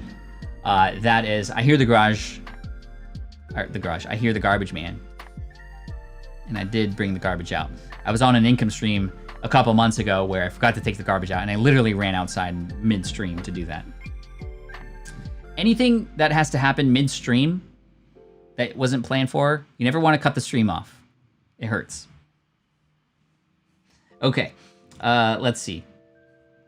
What was I saying? Oh, if I could go back in time, I would hopefully muster up more courage to meet and connect and provide value to more people sooner. That's it. I wouldn't be where I am today, honestly, without the people who I've connected with.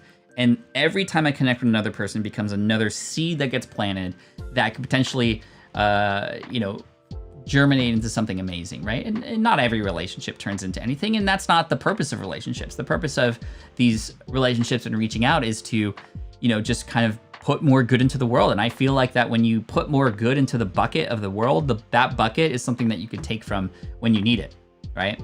So you give to get, and you kind of just let it happen naturally. Bit over 50, good to see you, my friend. Do you have Naf Naf Grill? Having lunch there now, and maybe it's the best. I have never heard of Naf Naf Grill.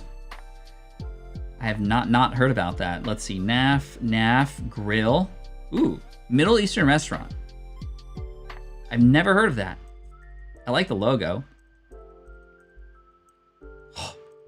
Dude. Okay, Naf Naf Grill. Let's look it up in Google so I can see where the nearest one is. Naf Naf Grill. Remember on the Day 365 stream, we ordered my lunch and I like ate in front of you? That was funny. Naf Naf Grill. Okay, the nearest one is in Indiana.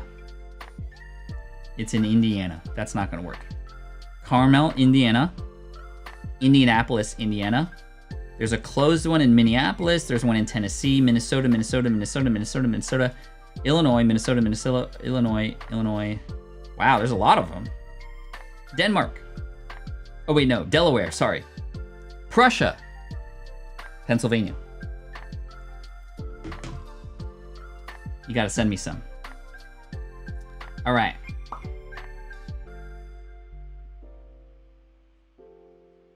Let's see what's going on.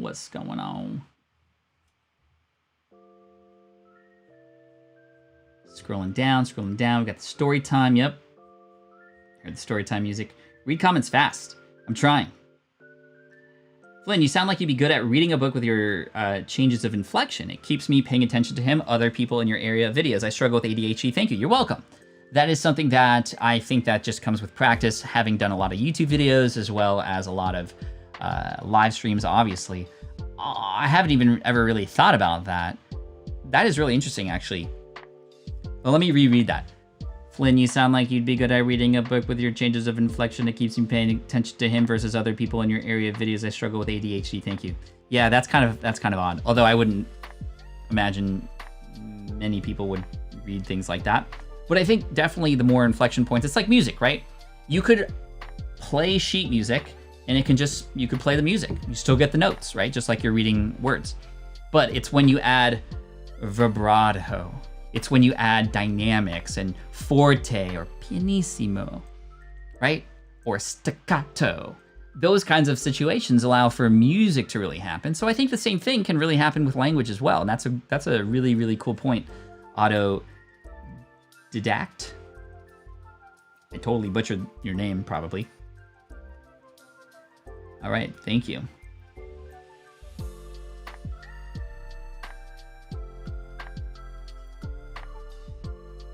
Let's see. Cool, made it to the bottom. Awesome. A stream with you driving to Illinois to get Naf Naf Grill. Okay. Speaking of Indiana, I interviewed recently. It's not on the show yet, but you all know that. You get the preview here. I interviewed. This is the most incredible interview. Hold on. Let me see if I can just make sure I get this right. So I interviewed PJ from goatmilkstuff.com. Goat milk stuff. What's up, Boss's Orders? Good to see you, my friend. Thanks for being here. Super busy day. Hope all is well with you and your chat. Yeah, everything's good. I hope to see you later as well. Jake, it was, right? Jake? PJ is a mother of 8. Owns a business, family business. Her husband, all the kids are involved. It's a goat farm in Indiana. Goat milk stuff. And probably one of the most fascinating and most fun interviews I've done in a very, very long time about their origin story and how they've created this business that primarily sells online stuff that's made out of goat milk. And hashtag not sponsored, but we've been using some of their product. I'm not one to just be like, yo, soaps and candles, and they don't have candles, or maybe they do, but shampoos. Like I'm just give me the whatever brand, I'll use it. I'm gonna be using goat milk soap probably from this day forward. I've never felt my skin feel this good. Again, hashtag not sponsored. PJ's on the show.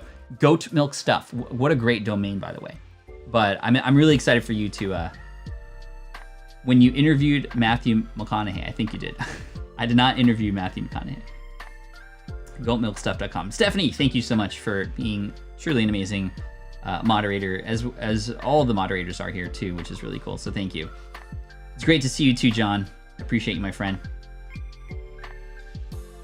Let's see. I just happened on YouTube and here you are. Here you are too, Vanessa. Thank you so much for coming in. I appreciate that. Let's see. There was a question from John that I think was here. John, I saw a Canon camera in one of your photos that you might be using for the live. My SL2 doesn't seem to have that clear of a picture using it as webcam. It does for regular video. How? So there could be a couple things. Number one, maybe it's the camera. The SL2 should be good. It should be good as long as it has what's called clean HDMI. Clean HDMI, if any of you ever hear that, it doesn't mean that sometimes the HDMI comes out dirty or blurry. What it means is the HDMI signal that comes out doesn't include all the little marks and the record button and the aperture and all those little phrases and customizable settings on your device. That doesn't come through. You can get a clean HDMI, meaning the signal with just the video itself. So that's number one necessity. And if the SL2 has clean HDMI, then you should be able to get some good video. How? Lighting. Lighting is the number one most important thing. You can take a terrible camera, the built-in camera on your MacBook, and still make it look great if you have decent lighting. The best way to have great lighting would be to actually face a window. I have lighting thanks to some aperture, man-made light. But if you crack open a window and you're facing the window and your camera's pointed toward you on your desk, you're gonna get some nice color and wash on your face, and it should be really, really good. We call that the window filter. So check that out, and perhaps you can probably find some YouTube videos that are using SL2s or have reviews on SL2s for webcams to help you even further.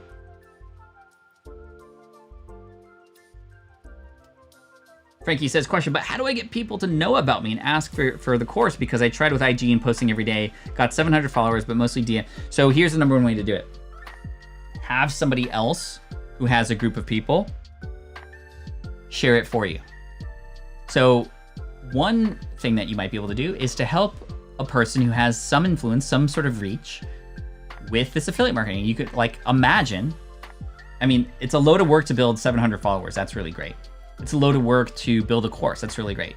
But imagine how much leverage you can have if you help one person who has 6,000 followers build a website from scratch and start making money as an affiliate.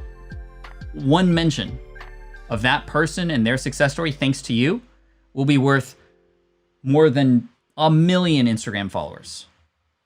Truly.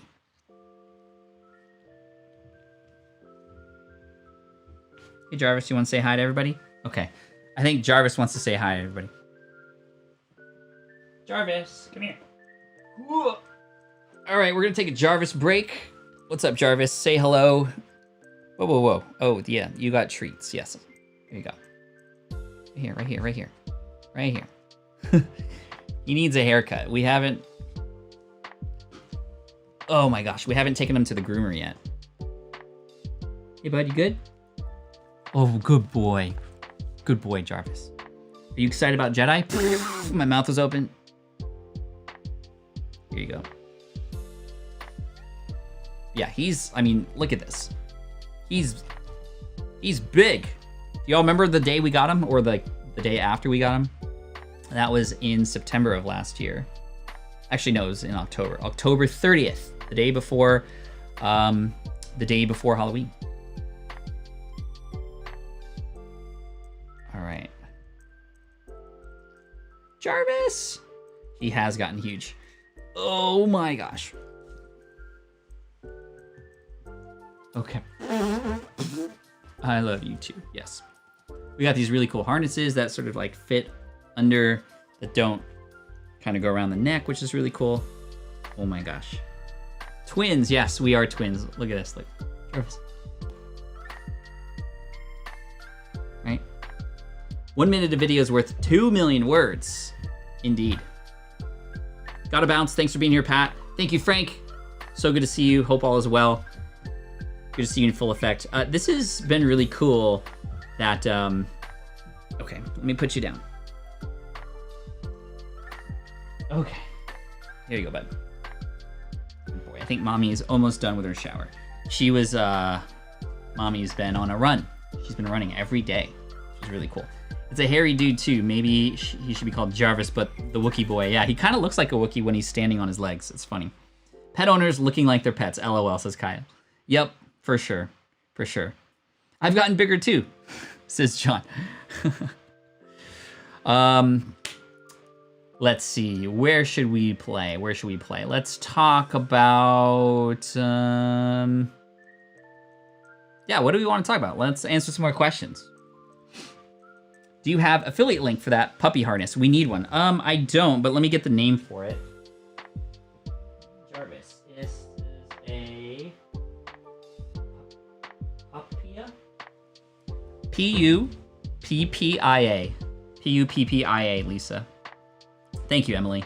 I got so excited being back together that I forgot to eat my carrot cake we made for the Easter bunny. Oh no, question, what's growing in the garden? Okay, so the kids have a garden bed. And then we have a garden bed, and then there's like a central area where I've just been putting new things that I've been wanting to grow. So let's talk about the central area first. In the middle of the garden, we have some broccoli in its own container.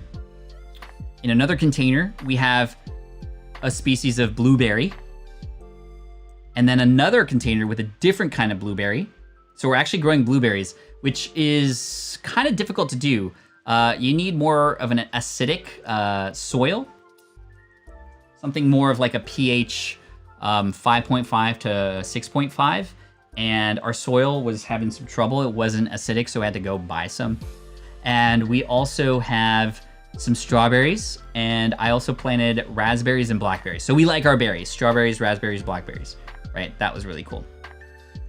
Then in the kids' garden, which I showed a picture of earlier, we have cabbage, we have kale, we have champion tomatoes. We also have radishes, carrots, corn, and tomatillo. Tomatillo, which I've never grown before, and it's really strange looking. Like they literally look like, I actually did take a picture, I'll show you. It's a very strange looking plant. So the tomatillos look like this. And you can see there's like, it's kind of hard to see, but let's bring the, what if I do that? Oh, yeah, that's better. So these are like hollow. They make these hollow container bulbous things. And apparently the tomatillo grows in there. We'll see what happens. And then me and April's garden bed, which is closer to the home, we have celery, garlic, onion, carrot, cabbage, and I think that's it. So a lot of good stuff, a lot of good stuff. Elderberries, we don't have elderberries. We don't have elderberries. Bells, thank you, Dawn. We also grow them and call them husk cherries. Yeah, like little husks. Good analogy, thank you. Do you also have bees? We don't have or grow or manage our own bees, but there are bees that are very attracted to the blueberries. We've noticed that they attract a lot of bees, which, you know, is good and bad. But I mean, we love the bees. The bees are good. Bees are good. Question, looking forward to join a course on monetization for my podcast channel. Is SPI Pro for me? SPI Pro is a community of entrepreneurs who want to connect and network with each other. It's less about specifically getting a particular piece of content. It's about joining forces with other people who are in a similar boat to you so that you can learn from each other and learn from my team. And we have challenges, we have events that happen. That's what SPI Pro is. If any of you have applied to SPI Pro, we're going to be opening up doors very shortly here, and hopefully you can get approved because there is an application process. You can check that out at smartpassiveincome.com/pro. If you want to join a course on monetization for your podcast, the course to join would be Amped Up Podcasting. Good, Jarvis? Amped Up Podcasting. That would be the course if you already have a podcast and you want to learn how to amp it up. A, automate it, take yourself out of the process as much as possible. M, market it so that you get it found by more people. And then P, A-M-P, profit from it. So turn it into a business. There is a video on YouTube that I have that is about podcast monetization that is well over 100,000 views, which I think you could check out to kind of at least get a head start on what your options might be, Ashok. Tina, have you ever thought about opening your own online retail store or a physical retail store of some kind, or maybe a coffee shop, something? You know, that's definitely been one of several ideas that I've had, Tina. I'm one of those people who have, like, I already have my next YouTube channel in mind, and it's probably going to happen, but it won't happen until much later. And it'll be a nice case study again, and it'll be something that'll do some good for the world too. But a physical store, physical location, I just am, if I'm gonna sell physical products, I want it to be online. I think I can imagine a physical pop-up store that pops up for a week in a location and then like sells out and then moves on and gets more product and moves on to a different part of the country or the world. That to me is the ideal situation, because then you're not tied down to leasing the space or the building. You're not tied down to just being in one spot. There's also like, only so much inventory you can put in there. So I like the idea of selling physical products online, and the SwitchPod's been doing really, really well. We are this close to getting into Best Buy. We have gotten approval. It's just so much paperwork, but Best Buy will be coming shortly, and depending on how it performs, they might actually do more with it. So they're running a little small test run in just a few hundred stores or something like that. But that'll be a big deal. That'll be a really, really big deal to see the SwitchPod in a Best Buy. Mind blowing. Also, apparently there is a LA Dodger who is always holding his SwitchPod. Whenever people see him come off the bus or they're snapping photos of him in the locker room, he is holding the SwitchPod, an LA Dodger. I tweeted about it yesterday. It was so cool. It's just been really neat to see the SwitchPod in the wild for sure. It's been so amazing.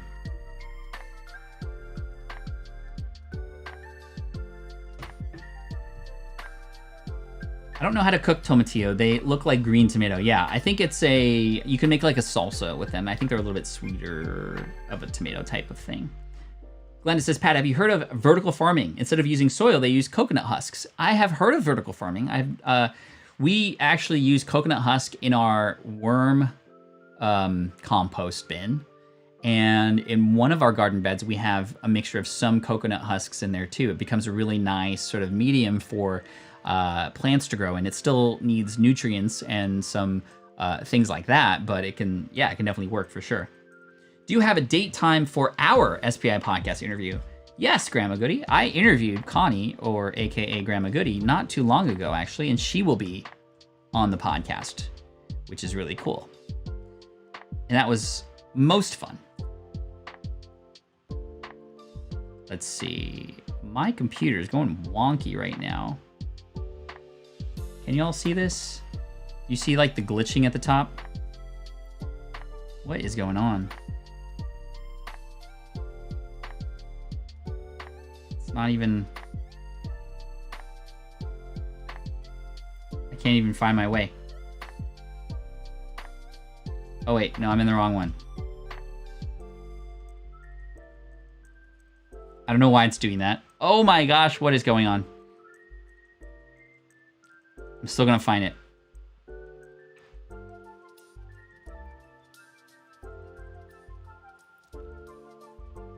Connie, you are on July 16th.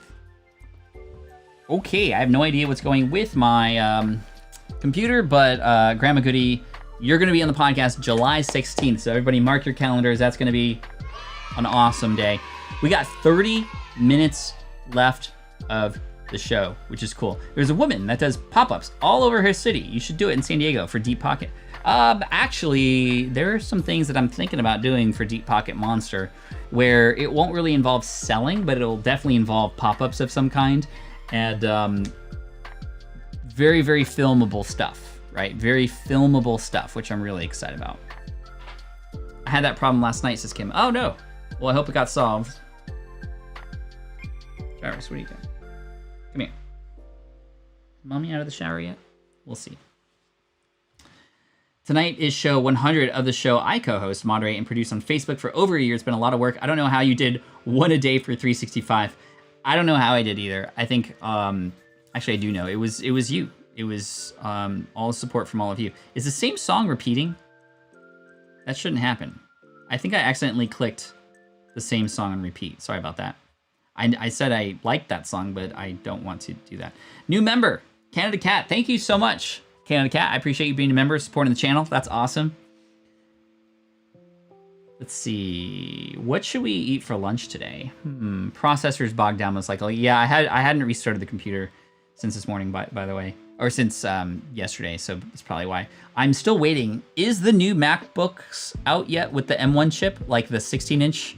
I know that there are Airs with it and just regular MacBook, but is the MacBook Pro available with the M1? I've been waiting for that. I haven't really been following much.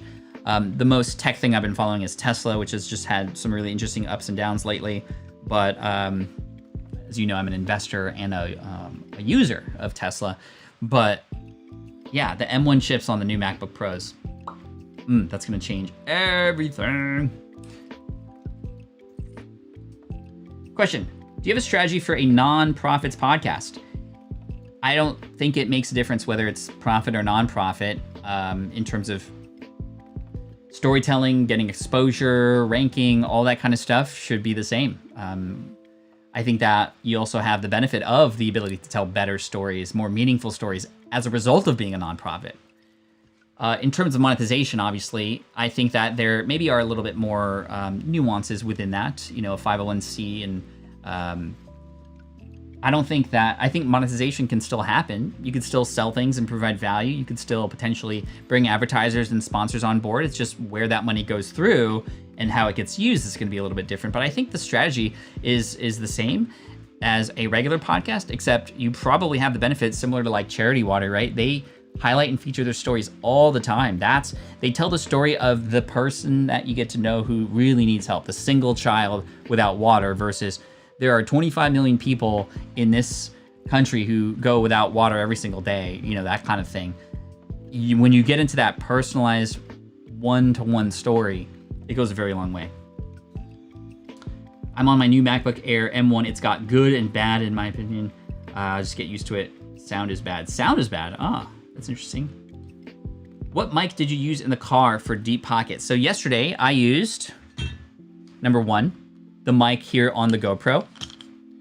And number two, I used a Zoom H4. I had a H6, but I couldn't find it. A Zoom H4n micro recorder. And what this does is it allows you to actually plug in your microphones here. I have I left it in the car, but it's a lapel mic that, you know, clips onto your blouse or shirt or Pikachu outfit, and I just had it right here. I also had a mic that was connected to the second input in this, and it was actually a shotgun mic pointing outside, so I could hear the person who I was speaking to on the other side of the window, but it was just providing so much wind and background noise and stuff that I took that one out.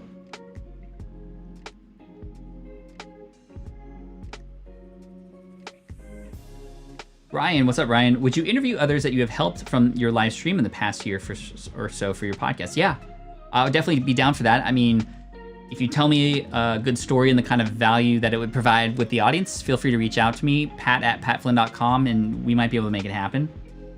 That goes for any of you. I was a bit jealous of the new MacBook since I just bought a non-M1. Oh no, GTO. I know how that feels. Talk to us about flops. Thank you. And what you're doing with SPI Media. Thank you, Jonathan. So, yeah, duh. It's been interesting because I haven't had my hand in this project as much as I've had in other projects on SPI, but SPI Media came out with a brand new podcast. And this podcast is called Flops. And Flops is a podcast about failure and how to get through it. You know, there's a lot of podcasts out there that do talk about success stories, and we hear about them all the time, but we wanted to come up with something different. And actually, this was a project that was run specifically by my team. And I was just sort of overseeing the project, but letting all the creative aspects come out as a result of certain team members. Ray and Karen and a few others, SJ, David, have had a lot of say in it. And it's interviewing people who've gone through massive flops and what has come out of that and how they've gone and gotten through that and what we can learn from those. And it's not to make fun of people who fail, not at all. It's not to even hope that people fail, but it's just to realize that we all go through some tough times and failures, and that it's up to us as far as how we react to them and get through them. And so Flops celebrates those failures in that way. Flops is a nice fun experiment that we're running to see how people respond to a podcast that isn't sort of Pat Flynn centric, and potentially building out a network of podcasts that are in the realm of business, but have specific subtopics like that, to see how they respond, because the more that's out there, the more seeds we plant, the more opportunity is for people to come and find our business, for us to be able to help serve them, and for just, good vibes all around. And we're going to see what happens. So yeah, we're really, really enjoying the feedback from it so far, and it's been really cool. I've been enjoying Flops. Chris Gillibo's podcast has a Failure Friday. That's helpful too. Yeah, that's cool. I'll definitely subscribe to Flops. Thank you. Appreciate that. Oh, that sounds fun. Flops, cool. Frankie says, do you think it's still possible to start a blog and rank well in Google with blogs like one, how to build a website, another blog about how to start dropshipping, how to start an affiliate, and so on? It's going to be very difficult. I think we are past those days of starting a niche website about something like that, with getting a domain name that matches and trying to come up with information. It's not impossible, but it's much, much harder. Back in the day, it was pretty easy, and not so much anymore. Where I think you could benefit from is to specialize. As I often say, the riches are in the niches, right? The riches are in the niches. So the idea being that maybe you don't create a how to build a blog or website. You create a how to build a website for authors website. You become the go-to, the de facto glitch in the matrix, the de facto go-to, that's what I was trying to say, the de facto go-to person to help all authors. Because the thing is, ranking in Google is going to be very tough. But when you can become the solution for a certain group of people, guess what? Those people who find that solution share it with other people because they want those other people to succeed too. They share it because it makes them look good to have found that product or that solution as well. So I think you have to get out there and put yourself into those niches and into those groups and serve those people completely. Instead of upselling, let's upserve, right? Let's upserve people. And I think that'll take your stuff a very long way. And you can even have a business that's very successful without ranking in Google at all, if you can infiltrate and provide a benefit to those people.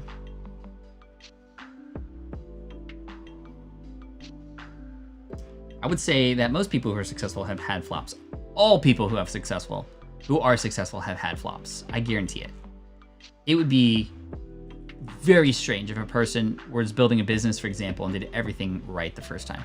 Part of the journey of building a business is failing needs to happen, because you either get the result you want when you're doing something or the lesson that you needed. Latina Spice, everything nice. I like that name, by the way. I can't seem to connect my 2 USB mics to my Mac. I've watched all your videos on how to connect, but no luck. Also stalked you on IG to ask the same question. No worries. It should work in that with the MIDI. Gosh, I remember saying it one way in that video, and then everybody clowning on me on that. MIDI, the MIDI file, right? Like MIDI. I don't know. Anyway, there's another way that you might be able to make it work. If your USB mics have the, I don't have one here, but if your USB mics are the ones that have the XLR connection on the back end of it, where you could connect it through some sort of device, you can actually just connect both of those. Like if you have a Scarlett 2i2, if you have a Audio-Technica ATR 2100 or a Samsung Q2U, which have the XLR connection in the backside of it, you can plug those into a device like a Rodecaster Pro, which is a little bit more expensive, or a Scarlett 2i2. Both will now be connected through that, and then the Scarlett 2i2 is the one connection you need to go into your computer. So that could be a potential solution. But yeah, the creating the unique devices should work based on the video that I created. That should work. You might want to try that again one more time, just in case.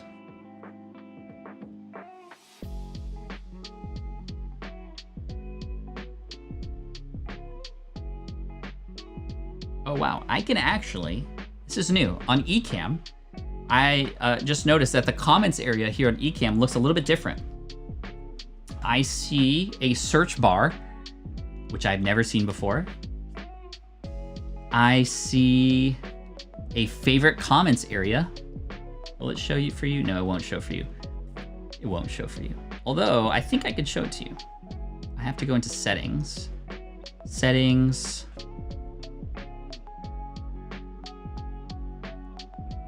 Video.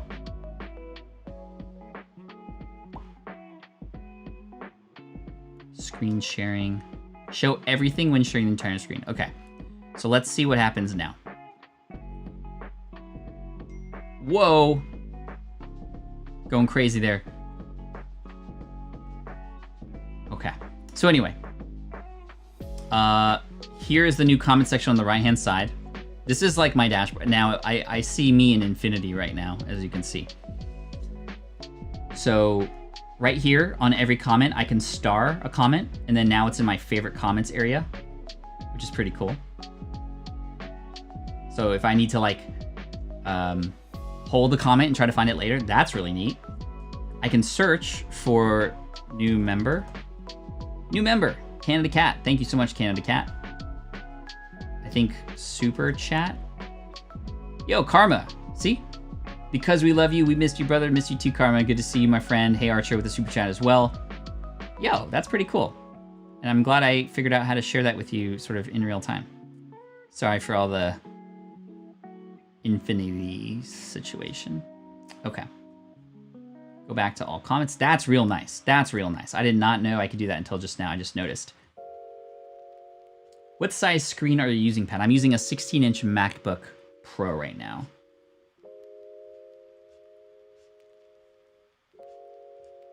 Hey, what's up, Lekraj? Good to see you, my friend. Thank you for coming in. That's awesome. Ecamm upgrades, for sure. Who's your biggest influence, dead or alive? Definitely my kids. You know, a lot of what I do, I think about if I have to make a decision, I go, okay, if they're like in a cafe when they're older, when they're 35 and 40 or whatever, meeting together, taking a break from their families to kind of have lunch together. Hopefully they have that kind of relationship where they can do stuff like that. And they're talking about mom and dad, and they're talking about me and like the decisions I make. I want them to talk about it in a good light. I want them to talk about it in a good way. And so that helps influence my decisions now for sure. And that's kind of why I do what I do. The cool thing about that is by doing things for them, I'm also doing things for a whole lot of other people too, yourself included. My wife's definitely in that picture too. My audience is definitely my biggest influence. Now, if you're talking more about like a mentor or somebody who inspires you type of thing, beyond, family and those kinds of answers, there's definitely a lot of people for different reasons, right? I have different people who inspire me for different things. For example, I have had Tim Ferriss as a mentor for so long in a way that he was very experimental. And I love to do experiments and try new things and look for creative ways to get more out of doing less, right? So very much thankful for Tim Ferriss in that way. Michael Hyatt, a big inspiration to me in the way that he is, he's over 60 years old. He's growing his business still, but also very much involved in his family. His family is even involved in the business, and that inspires me. He was the one to inspire me to focus on building a team, because in 2013, I spoke at one of his events called Platform, and the entire event, which was his event, he was sitting in the audience with a notepad learning from all the speakers. And I thought that was the most inspirational thing, because usually you never even see that person because they're in the back coordinating everything. It was his team doing all that work. And so Michael Hyatt for sure. Amy Porterfield, a really good friend of mine who has just done so much with narrowing down her focus to give all herself into the fewer things that she's offering, and to allow for those things to be even stronger. I love how she's sort of pivoted and narrowed her focus to her digital course academy stuff, and that's really inspiring to me at the same time too. My buddy Chris Ducker for continuing to just push me to become a better and smarter business person. He was the one who inspired me to hire an assistant. He was the one who inspired me to start looking at virtual help back in 2011, and still continues to inspire me to be smart about the business decisions that I make. And then there's people like Elon Musk, right, who are very, very inspirational for different reasons. I mean, I don't agree with all the things that he does and how he does what he does, but I do agree with the way that he thinks about breaking things down to first principles in order to build them back up and to make things that are seemingly impossible now possible. Just by not just concluding, oh, that's never going to work, but always going to find the truth behind whether it would work or not, going down to, again, first principles. Ramit Sethi for his copywriting and email marketing. It's just so inspirational for me in that way. So yeah, it's MIDI. It actually only passes information, not actual audio. MIDI. Thank you. I'm on the phone, can't tag properly. Yeah, I don't know when they're going to fix that. Question, what are your thoughts about making money from directory websites? I think if you have a directory that serves a particular niche or audience, then yeah, I mean, you should get paid for that, because a directory can be of service. The trouble with directories is it's two sides, right? It's the entries in the directory and then those who use the directory. You can make money on both sides. You can have money on the who gets access to it so that they can get what they need, the information. And you also have money opportunities by including people on that directory or featuring people in that directory. I've once tried to create a directory of my own about security guard training companies. It didn't work out quite as well, although I did make a few dollars from it. I think that, again, if you're providing value, you can get money back in return. That's really what it comes down to.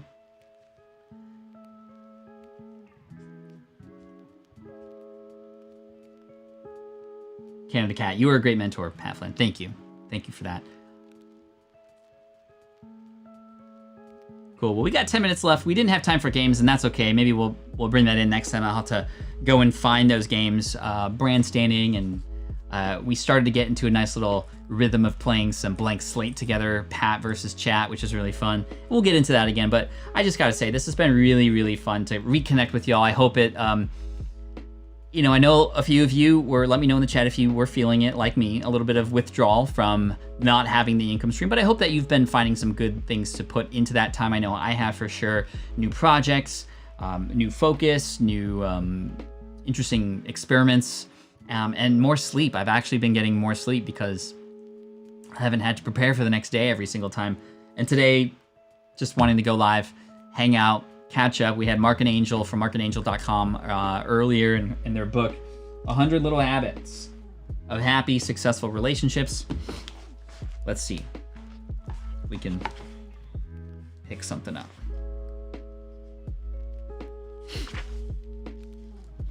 Ten things you need to say before it's too late, whatever that might mean to you. Number 1, I love you. Love rarely knows its own depth until it's taken away, so don't wait around. If you appreciate someone today, tell them. I love you, by the way. If you love someone today, show them. Hearts are often confused and broken by thoughtful words left unspoken and loving deeds left undone. There might not be a tomorrow. Today is the day to express your love and admiration. That's a great one. Thank you. I am a good person who is worthy of my own love and respect. I can't always win, but I can always learn and grow. We've spoken about that already today. It's time to do something positive. I can do this. Their drama is not mine to deal with. Wow, that's a big one. If you are at all an empathetic person, that's a hard one to say to yourself. Their drama is not my drama. But sometimes we make it because we feel for them, not just because we're trying to get involved with that gossip or anything, but literally we feel other people's pain because we are so empathetic at times. But as a result, it can get us down sometimes, and that's really, really hard. I'm sorry, I forgive you, and life right now is pretty darn good. Some people wait all day for 5 p.m., all week for Friday, all year for the holidays, all their lives for happiness. Don't be one of them. Don't wait until your life is almost over to realize how good it has been. The good life begins right now when you stop waiting for a better one. Wow. I love this. 1,000 plus little habits of happy, successful relationships. Market Angel, thank you for coming on earlier. This was so fun. Whew. Not my circus, says Lisa, for sure. This has been really great. I've been reading some of what you guys have accomplished and have done with this extra time and what you've done since the last time we've chatted. I'm so proud of all of you for taking action. And if you haven't taken action yet, that's okay, because today is the day to start, or tomorrow, but not next week, not the week after that. But you have the opportunity at any moment in time to flip that switch in your head and go from, why not me, to, yeah, why not me? Let's go, right? To, I have to do this, to, I get to do this. And to bring some of that positive energy, not just into your own life, but the positive energy in you also goes out to others who are there in the world as well. So, mommy came to pick up Jarvis. Cool.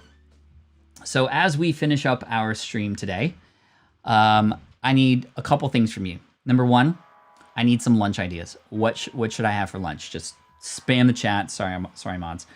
With what we should do for lunch today. I have a break until 1, which is really nice. Let's see. Okay, that's good. That's good. Hold up. So we need lunch. Pizza. Let's see, we got Philly cheesesteaks. Ooh, burrito bowl. Did you know that Chipotle has quesadillas now? That's something that's very interesting. Bye, Jarvis. Let's see, lunch. Trader Joe's salads. Those are really good. Sushi, tacos, gnocchi. Ooh, that sounds good for tonight. We have a great place near us that is Italian that has some really good gnocchi. No kidding. Salmon, salad, lunch. Always avocados. Avocados are life. I agree, Lisa. I agree. Just an avocado, some Himalayan salt. Just kidding. I use a spoon. I don't just bite into it. Let's see. Get Jim's or Pat's to deliver Philly cheesesteaks. That reminds me of when I went to Philly with my son.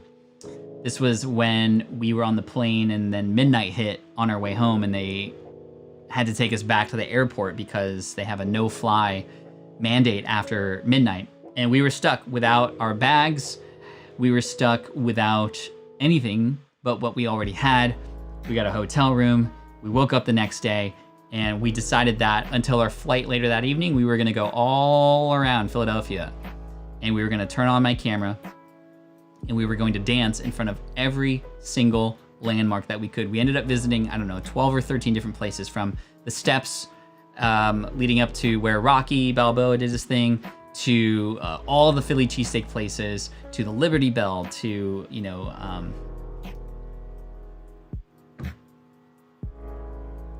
I was gonna say Betty White's house, but that's not what I meant to say. What am I? Betsy White. Betsy Rose? Betsy's house. Let's say Betty White. That would be pretty sick to roll up to Betty White's house though too. But that was a fun memory. We made the best of it, of a bad situation. Again, changing that story. I remember sitting on the plane and the pilot coming on and saying, we're sorry, but it's past midnight here, which means we cannot take off due to the Philadelphia mandate. So we're going to turn back around and head back to the airport. And just everybody cussing. Just like, it was bad. There was some storms, which is why it was delayed, and then it was delayed fully. So I was like, okay, son, earmuffs, number one. And number two, let's make the best of this. Let's make it great. Let's make it great. Betsy Ross, thank you. Betsy Ross, jeez. No fly after midnight. Didn't they know? No, because they had to de-ice the plane. Then they had to wait behind a whole bunch of other planes that were just trying to get in before midnight. Avocado as a side for every meal, for sure. And hey, before you go, if you want to hit that like button before we leave, that'd be really, really great. We're at 88 likes currently, which is a good number, one of my favorite numbers in the world. But let's see if we can get to 100 before we go. I know there are 85 people here, so we should be able to do that because I think and expect there's some people here who just forgot about it, and that's okay. But yeah, I appreciate you so much, and this has been really, really fun. And I cannot wait for the next one. I don't know when the next one is, but it might be 2, 3, 4 weeks from now. But we're gonna do this more regularly. Not every day, unfortunately, but definitely at least once a month. I want to get a chance to speak to you and catch up. And I like the 2-hour window. It doesn't feel rushed, but it's not 6 hours and 5 minutes like before. Ooh, Indian curry, Sam. I like it. Thank you for today, Pat Flynn, for answering questions and allowing us to connect again. Yeah, this isn't just for me. This isn't just for you. It's for each other, right? So that you can find and reconnect. And I'm sure this is going to inspire some further conversations, I hope. And I hope that you'll have a chance to come back again the next time we do this. So appreciate that. I think that'll be a lot of fun. So thank you. I appreciate you. Let's have a great day. Let's stay positive, and I look forward to connecting with you again. And if you want to connect with me on a Deep Pocket Monster, you can. We have some videos coming out that'll be super fun later this week, including one where I dress up in something. And there we go. Thank you. This is so weird and cool. I just appreciate you so much. This was a lot of fun. Take care, everybody. I'm gonna go grab some lunch with the family, and I'll talk to you later. Peace out, y'all. This is the income stream to help you achieve your dream, all while we keep it clean. This is the income stream. It's the kind of show where you can come and go, but then you leave inspired with no fee required. The income stream with Pat Flynn.